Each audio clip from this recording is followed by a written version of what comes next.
SBI को की जो रिपोर्ट है उसमें क्या है जिसकी वजह से हमने देखा कि शेयर में इस तरह की गिरावट नजर आई है?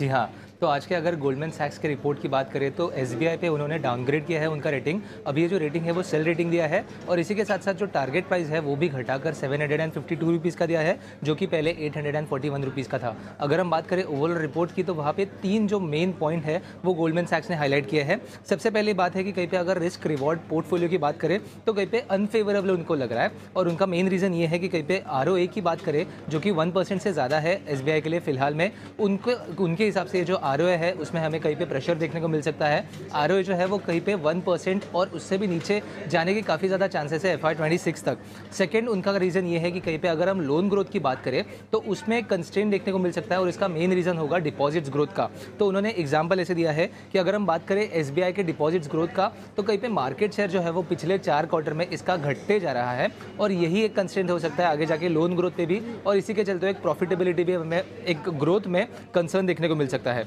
आखिर में तीसरा पॉइंट ये है कि अगर हम क्रेडिट कॉस्ट की बात करें तो वहाँ पे भी एक पूरे इंडस्ट्री में ही एक नॉर्मलाइजेशन चल रहा है और इसी के चलते एसबीआई की भी बात करें तो वहाँ पे भी एक क्रेडिट कॉस्ट जो है उसमें अपटिक देखने को मिल सकती है। और इसमें मेन रीज़न ये रहेगा कि अगर हम एमएसएमई और एग्री सेगमेंट की बात करें तो वहाँ पे स्लिपेजेस जो है वो थोड़े से बढ़ने की काफ़ी ज़्यादा चांसेस है। इन 3 रीजंस की वजह से उनका मानना ये है कि कहीं पे निम्स में कंप्रेशन देखने को मिल सकता है, क्रेडिट कॉस्ट की वजह से ये जो आरओए है वो घट सकता है और लोन में जो ग्रोथ है उस पर भी एक कंसर्न है और इसी के चलते एक डाउनग्रेड जो है वो हमें देखने को मिल रहा है एसबीआई पे। अगर हम शेयर में भी बात करें तो एक गिरावट आज के दिन में 3% से भी ज़्यादा ये जो स्टॉक है वो गिरा है। 800 रुपये के नीचे के लेवल पे आज हमें ये स्टॉक ट्रेड होते हुए देखने को मिल रहा है। तो ये देखना काफ़ी इंटरेस्टिंग रहेगा आगे जाके कि एसबीआई के शेयर होल्डर्स को इसका कैसा रिटर्न जो है वो देखने को मिलेगा और आगे जाके और भी कई कंसर्न जो है वो